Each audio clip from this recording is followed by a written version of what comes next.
Welcome back. इस video में हम लोग जो है वो पीजीसीएल और पीएसएल के बारे में डिस्कस करने वाले हैं। जैसा कि आपको पता है कि दोनों की वैकेंसीज जो है वो आ चुकी है और दोनों का फॉर्म फिलअप जो है वो अभी चल रहा है। और इस वीडियो में हम लोग जो मेन क्वेरीज हैं लोगों की वो ये है कि कौन सा रीजन जो है वो सेफ़ रहने वाला है आपके लिए, और इसकी जो ट्रांसफ़र पॉलिसीज़ है वो क्या है, इसका एग्ज़ाम पैटर्न क्या है, वो सारी चीज़ें जो है वो हम लोग वन बाय वन करके डिस्कस करेंगे। इसके सैलरी स्ट्रक्चर को भी देखेंगे। तो सबसे पहले हम लोग बात करते हैं इसके क्वालिफिकेशन की। जैसा कि आपको पता होगा, चाहे पीजीसीएल हो या पीएसएल हो, दोनों का क्वालिफिकेशन जो है वो डिप्लोमा ही है। डिप्लोमा अगर आपके पास है तो आप इस फॉर्म को फिलअप कर सकते हो।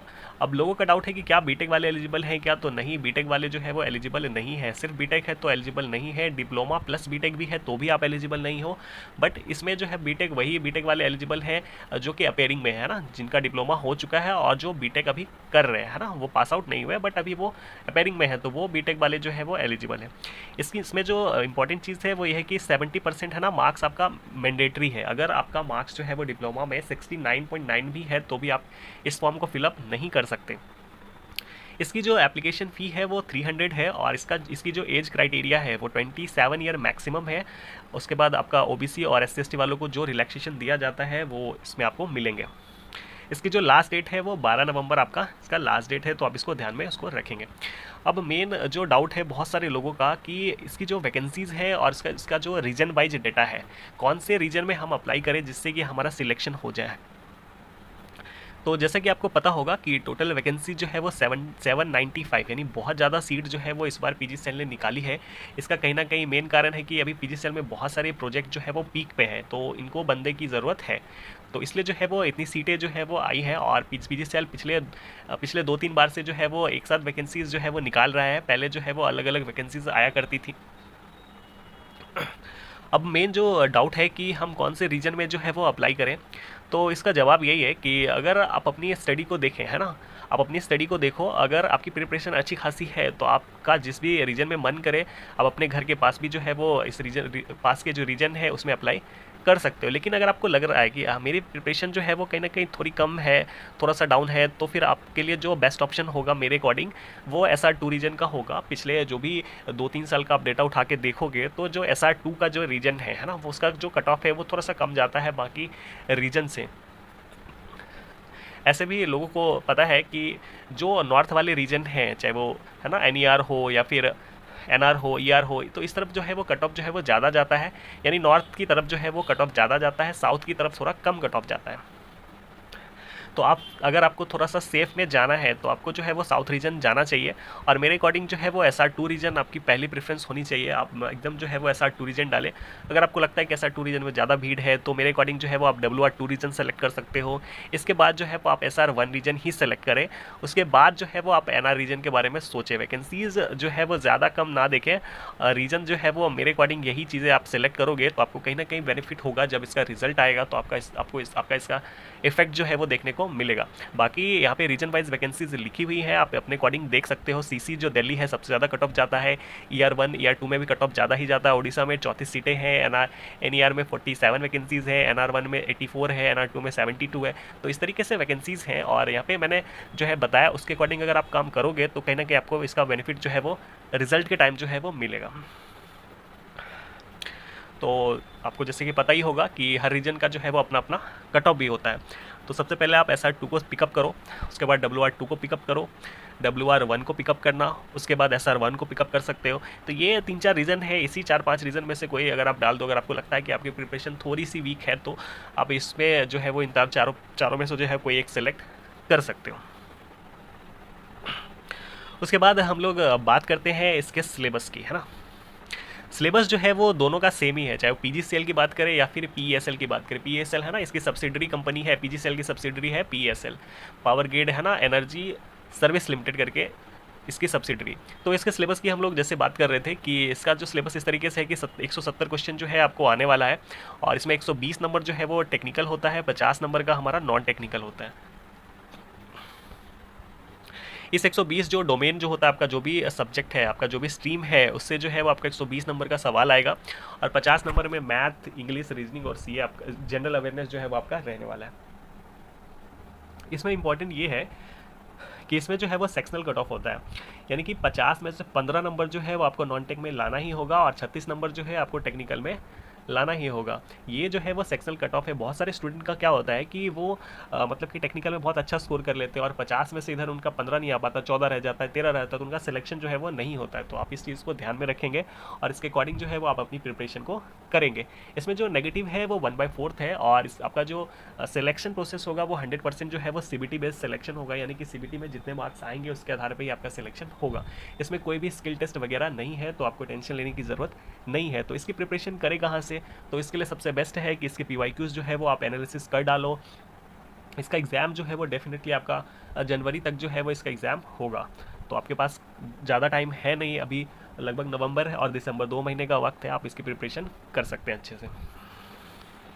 उसके बाद बात करते हैं इसके है ना सैलरी की पे स्केल के बारे में। तो जैसे कि आपको पता होगा कि पहले क्या होता था कि है ना स्टाइपेंड मिलता था, 1 साल का इनका ट्रेनिंग होता है और ट्रेनिंग में स्टाइपेंड मिलता था।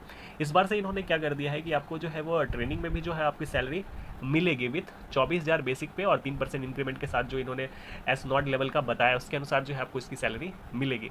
फिर ट्रेनिंग है ना, जब ये आपका ट्रेनिंग खत्म होगा, ट्रेनिंग खत्म होने के बाद जब आप परमानेंट हो जाओगे तो आपकी सैलरी जो है वो 25,000 बेसिक पे के अकॉर्डिंग जो है वो S1 लेवल में आप पोस्ट कर दिए जाओगे। आपकी जो पोस्टिंग होगी वो जूनियर इंजीनियर पोस्ट पे हो जाएगी।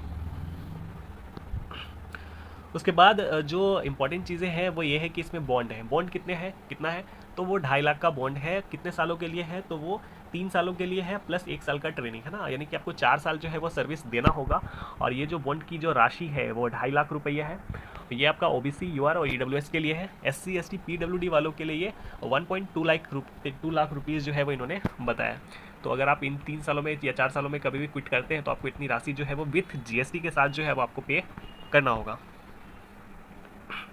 तो ये हमने बात करी PGCL डिप्लोमा ट्रेनिंग की। अगर हम लोग बात करें PESL की, तो जैसा कि आपको पता होगा कि PESL में क्या है कि आपका जो बेसिक पे है वो सेम टू सेम PGCL जैसा ही है, बस उसमें जो बेसिक पे है वो 24,000 ही है आफ्टर ट्रेनिंग और आप ट्रेनिंग के बाद भी।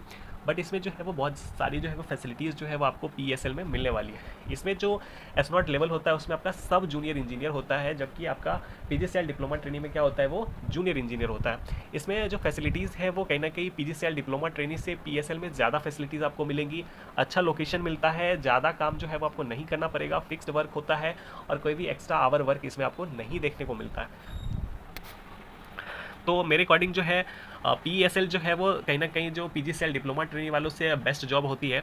इसकी आपको जैसे कि पता होगा कि इसकी जो वैकेंसीज़ है वो टोटल नंबर ऑफ सीट जो है वो 17 है। और मैं कहूँगा कि आप इसकी प्रिपरेशन जो है वो अच्छे तरीके से करो। अगर आपको PESL मिलता है तो डेफिनेटली आप PESL जो है वो ज्वाइन करना। उसके बाद हम लोग बात करते हैं ट्रांसफ़र पॉलिसीज़ की। क्या ट्रांसफ़र पॉलिसीज़ है? तो इसकी ट्रांसफ़र पॉलिसीज़ जो है वो इस तरीके से है कि अगर आपको ट्रांसफ़र पॉलिसी चाहिए, यानी कि आपको अप्लाई करना है ट्रांसफ़र के लिए, तो आपको मिनिमम जो है वो 10 साल की सर्विस जो है वो PGCL में देनी होगी। उसके बाद ही जो है वो आप इसके लिए एलिजिबल होगे। तो इसमें जो 10 साल की जो सर्विस है ये बाकी लोगों के लिए है और PWD कैंडिडेट्स के लिए जो है वो 5 साल का सर्विस जो है वो देना होगा। उसके अलावा एक और कंडीशन है, वो कंडीशन ये है कि स्पाउस बेस्ड है ना। अगर आपकी वाइफ जो है अगर उसके पास जॉब है, मान के चले चाहे वो प्राइवेट हो या सरकारी हो, तो उस हिसाब से जो है वो लोकेशन के हिसाब से आपको जो है वो ट्रांसफ़र मिल सकता है। तो ये 2-3 जो है इसकी ट्रांसफ़र पॉलिसीज़ हैं। उसके बाद जैसा कि आपको पता होगा कि PESL जो है वो कहीं ना कहीं PGCL डिप्लोमा ट्रेनिंग से बहुत ज़्यादा बेटर जॉब है। हालांकि दोनों सेम ही लेवल की जॉब है, बट कहीं ना कहीं लोकेशन के हिसाब से, इनकी फैसिलिटीज़ के हिसाब से जो PESL है वो सबसे बेस्ट मेरे को लगता है। PGCL डिप्लोमा ट्रेनिंग की हालत अभी ये है कि वर्कलोड बहुत ज़्यादा है और डिपेंड अपॉन वर्क उनका जो लोकेशन जो है, कहीं लोकेशन बहुत ज़्यादा ख़राब है। अगर आप PGCL डिप्लोमा ट्रेनिंग में अभी जो पोस्टेड हैं उनसे अगर आप बात करोगे तो आपको चीज़ें समझ में आएंगी। वैकेंसीज ज़्यादा होने का रीज़न ये है कि प्रोजेक्ट जो है वो भी पीक पे है, अभी और भी रिक्रूटमेंट में भी जो है चांसेस हैं आ सकते हैं। अब बात करते हैं हम लोग टेस्ट सेंटर फॉर PESL का जो टेस्ट सेंटर है वो दिल्ली है, कोलकाता है, गुवाहाटी है, भुवनेश्वर, हैदराबाद, मुंबई, नागपुर, भोपाल, बेंगलोर और चेन्नई जो है वो PESL के टेस्ट सेंटर जो है। उसके बाद लोगों का डाउट रहता है कि सर्टिफिकेट का जो डेट है ना, मतलब कि चाहे वो आपका OBC हो या EWS सर्टिफिकेट है, तो इसकी जो डेट है वो 31 मार्च के बाद का जो है वो आपका सर्टिफिकेट होना चाहिए, तो आप इस चीज़ का भी ध्यान में रखेंगे। अब बहुत सारे लोगों का डाउट होता है कि क्या कट ऑफ होगा, क्या कट ऑफ होगा, तो इस पर फोकस ना करके आप एक जो एवरेज कट ऑफ है 75 to 80% है ना, मैक्सिमम एग्जाम का कट ऑफ जो है वो इसी में लाई करता है, और PGCL का भी जो है वो आप इसी रेंज में जो है वो कट ऑफ एक्सपेक्ट कर सकते हो कि 75 से 80% जो है अगर आपका स्कोर आ रहा है, यानी 170 में से 75 या 80% अगर आपका स्कोर आ रहा है, तो डेफिनेटली जो है वो आपका रिजल्ट होने के चांसेस आप बनते हैं। तो इस कट ऑफ के साथ आप जो है वो इस एग्ज़ाम की प्रिपरेशन करें। अब जो है वो अब जो चीज़ें हैं वो ये हैं कि इसकी जो सैलरी स्ट्रक्चर के बारे में थोड़ी डिस्कस की जाए, तो चलिए हम लोग इसके सैलरी को देखते हैं। तो ये इसका सैलरी स्ट्रक्चर है, आप यहाँ पे देख सकते हैं। यहाँ पे जो चीज़ें इंपॉर्टेंट हैं वो ये है कि इसमें जो आपको CL है ना, आपको जो लीव मिलने वाली कितनी छुट्टियाँ जो है वो आपको मिलेंगी उसके बारे में बता दूँ। तो यहाँ पे CL इन्होंने 6 बताया है, EL 16 बताया है, HPL जो है वो 9 बताया है, SL 6 बताया है, OH 1 बताया है, SL 0 बताया, और ये चीज़ें जो है ये छुट्टी के बारे में यहाँ पे इन्होंने बताया।